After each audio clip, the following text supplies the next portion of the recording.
Sino ang babaeng iniwan niya ng bigla at makalipas ang taon? Isang tingin lang, agad niyang inuwi. Ano ang lihim na dala niya noon na ngayon lang lumitaw? Kung gusto mong malaman ang buong kwento, subscribe na at i-comment ang iyong opinyon. Iniwan niya ang si nang walang paalam. Isang umaga sa Maynila. Walang sula, walang paliwanag. Anging katahimikan ang iniwan niya. At ngayon, makalipas ang maraming kaon. Isang tingin lang. Isang pagkakatagpo sa gitna ng ulan. Agad niya siyang inuwi. Parang walang naglaho. Parang walang nasiya. Nagsimula ang lahat sa isang gabi sa Makati. Ilaw ng mga gusali. Ingay ng trapiko. At dalawang pusong pagod sa pangarap. Si Adrian. Isang batang kilala sa mundo ng negosyo. Malamig ang mga mata. Sana'y mag-utos. Sana'y magtagumpay. At si Lyra. Isang simpleng babae mula sa probinsya. Lumuwas lang para magtrabaho, may bawong pangarap, at takot na baka hindi siya sapa. Minahal siya ni Adrian, hindi dahil sa awa, kundi dahil sa katahimikang dala niya. Sa mundong puro laban, pero may mga lihim na hindi kayang ipaliwanag. Mga tawag sa gabi, mga luha sa CR ng opisina, mga pangarap na unti-unting nilulunod ng takot. Hanggang isang umaga, wala na si Lyra, wala sa inuupahang kwarto, wala sa paboritong karindeya. Wala kahit isang mensahe. Hinahanap siya ni Adrian. Sa bawat kanto ng lungsod. Sa bawat mukha sa MRT. Pero parang nilamon siya ng Maynila. Taon ang lumipas. Yumaman palalo si Adrian. Mas mataas ang gusali. Mas mabigat ang pangalan. Pero mas tahimik ang puso. Hanggang sa isang araw. Sa harap ng isang lumang simbahan. May babaeng may hawak na payong. May matang kamilyar. May ngiting matagal niyang inasam. Si Lyra. Basang-basa sa ulan. Simple ang suot. Pero may lakas na hindi niya nakita noon. Nagtagpo ang kanilang mga mata. As sa isang iglap, bumalik ang lahat. Ang sakit. Ang tanong. Ang pagnanasa. Hindi siya nagsalita. Hindi siya nagtanong. Hinawakan lang niya ang kamay ni Lyra. At dinala siya palayo sa ulan. Sa loob ng kanyang sasakyan. Tahimik ang daan. Pero maingay ang mga alaala. Inuwi niya si Lyra. Sa bahay na mas malaki, mas marangya, parang gustong bayaran ang mga panahong nawala. Pinagsilbihan niya, ipinasyal. Ipinasyang muli ang bawat sandaling hindi niya nagawa noon.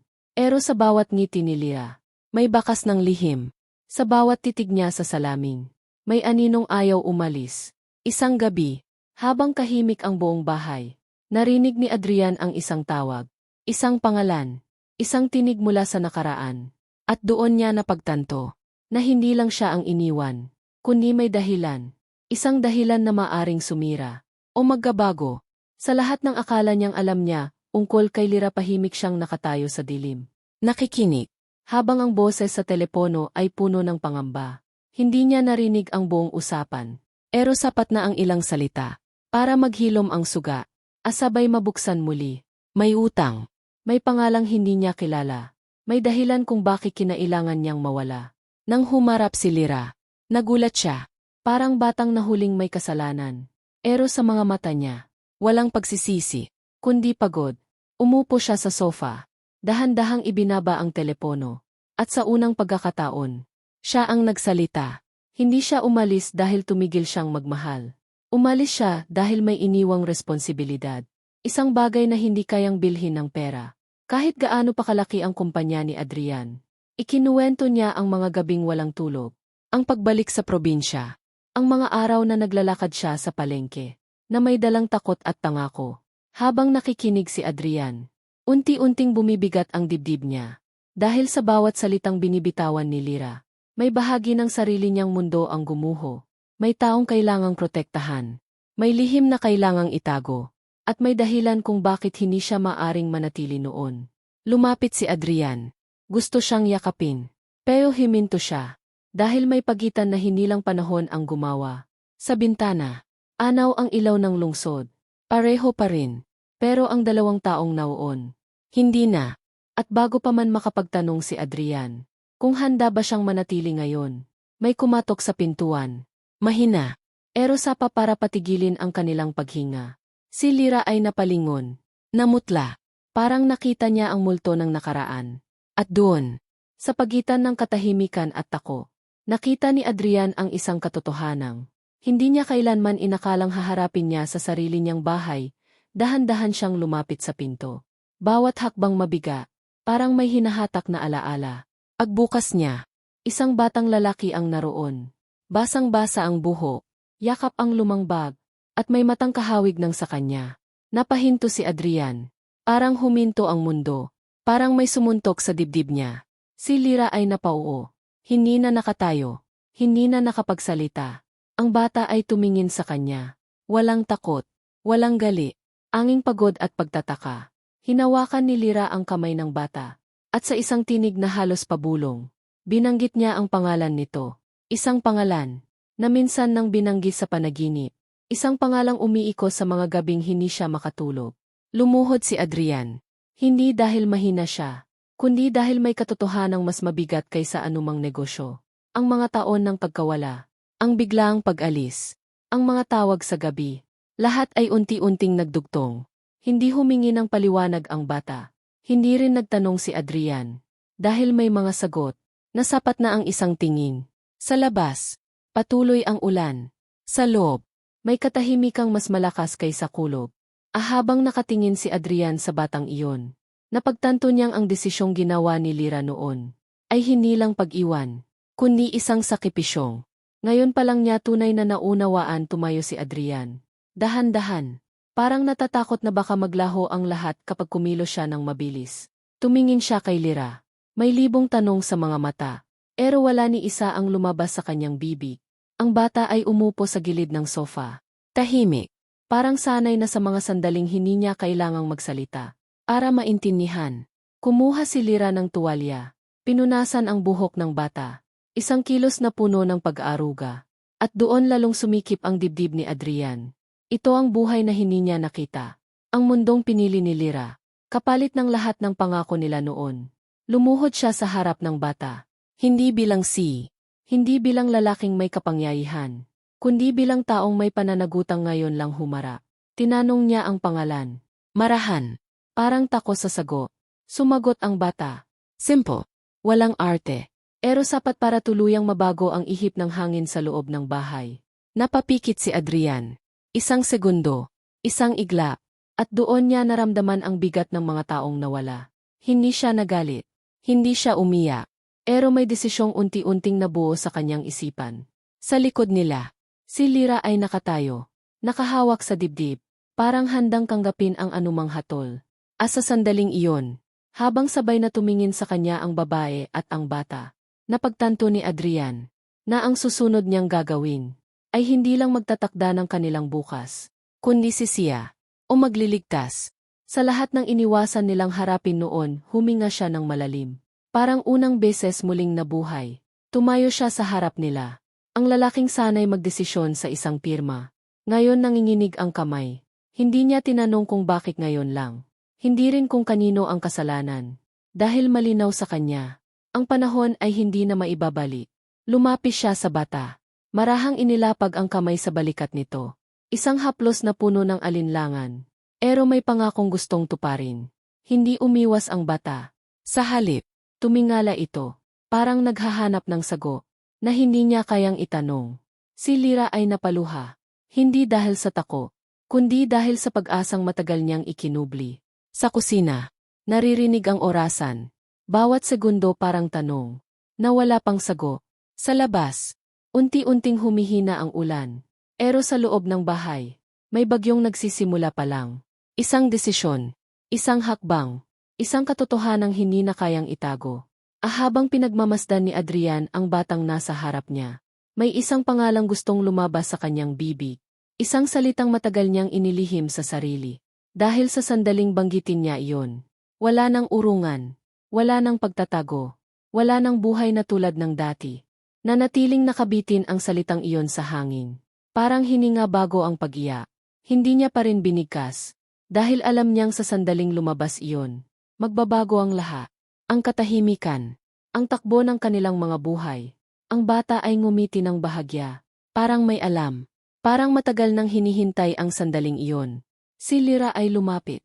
Hindi para pigilan siya, kundi para tumayo sa tabi niya. Handa. Anumang mangyari. Hinawakan ni Adrian ang kamay ng bata. Mainit. Totoo. Hindi panagini. May mga bagay na hindi na kailangan ng tanong. Hindi na kailangan ng patunay. Dahil lamdam ng puso ang sagot bago pa ang isi. Sa labas ng bintana, may unang liwanag ng umaga. Dahan-dahang sumisilip. Parang bagong simula, na may kasamang takot. Sa loob ng bahay, atlong hininga ang sabay-sabay. Mabiga. Pero sa sandaling iyon, habang hawak niya ang kamay ng batang iyon, habang nakatingin si Lyra sa kanya, may isang katotohanang malinaw. Hindi na siya uwi sa buhay na iniwan niya noon. Dahil ang tunay na laban ay nagsisimula pa lang ngayon, dahan-dahan niyang binitiwan ang kamay ng bata. Hindi dahil ayaw niya, kundi dahil kailangan niyang tumayo ng matatag. Lumapis siya sa bintana, tumingin sa lungsod, sa mga gusaling siya mismo ang nagpatayo. Pero ngayon lang niya naramdamang maliit. Sa likod niya, naroon ang dalawang buhay, na matagal niyang hindi nakita. Pero matagal na pala siyang hinihintay. Nagsalita siya. Hindi malakas. Hindi rin sigurado. Parang taong unang beses palang natutong umamin. Hindi niya alam kung paano bumawi. Hindi niya alam kung paano magsimula. Pero alam niyang hindi na siya alis. Ang bata ay tumayo. Lumapit sa kanya. Walang takot. Parang natural lang. Parang matagal na siyang bahagi ng mundong ito. Hinawakan niya ang laylayan ng Amerikana ni Adrian. Isang simpleng kilos. Pero mas mabigat pa sa anumang kontrata. Napapikit si Adrian. Sa sandaling iyon, may init na dumaloy sa dibdib niya. Isang pakiramdam na hindi niya naranasan. Kahit sa pinakamalaking tagumpay, si Lyra ay nakamasid lang. May luha, may ngiti, may takot na baka sa isang igla. Magbago ang lahat. Sa labas, tuluyang tumigil ang ulan. Ang kalsada ay basa pa, parang bakas ng mga taon, na hindi basta-basta mawawala. At habang nakatayo silang tatlo, sa gitna ng katahimikan, may tanong na hindi pa binibigkas. Isang desisyong hindi pa pinapangalanan. Dahil sa oras na sabihin ni Adrian, kung sino siya para sa batang iyon. Hindi na lang puso ang isusugal niya, kundi ang buong mundong binuo niya. Mula sa tahimik ang bahay, parang humihinga kasama nila. Umupo si Adrian, hindi na bilang taong may kontrol, kundi bilang taong handang makinig. Inauko niya ang bata sa tabi niya. Hindi sa kabilang dulo, kundi malapit. Parang sinasabi sa kilos ang hindi pa kayang banggitin ng salita. Nagsalita si Lyra. Sa wakas, hindi na pira-piraso, kundi ikinuwento niya ang takot. Ang pagbiling umalis para may maligtas. Ang mga gabing pinili niyang mag-isa. Para hindi madamay ang lalaking mahal niya. Habang nagsasalita siya, hindi tumitingin si Adrian. Dahil kapag tumingin siya, baka hindi na niya kayanin. Ang bata ay nakikinig. Parang sanay sa mga kwentong may biga. Pero sa bawat sandali, mas lalo siyang lumalapit kay Adrian. Hindi na niya tinanong kung bakit siya hindi hinana. Hindi rin kung bakit ngayon lang sila narito. Dahil alam niyang may mga sagot na mas mahalaga kaysa mga tanong. Tumayo si Adrian. Lumapit sa kanila. At sa unang pagkakataon, yumuko siya. Hindi sa negosyo, kundi sa katotohanan. Hinawakan niya ang balikat ni Lyra.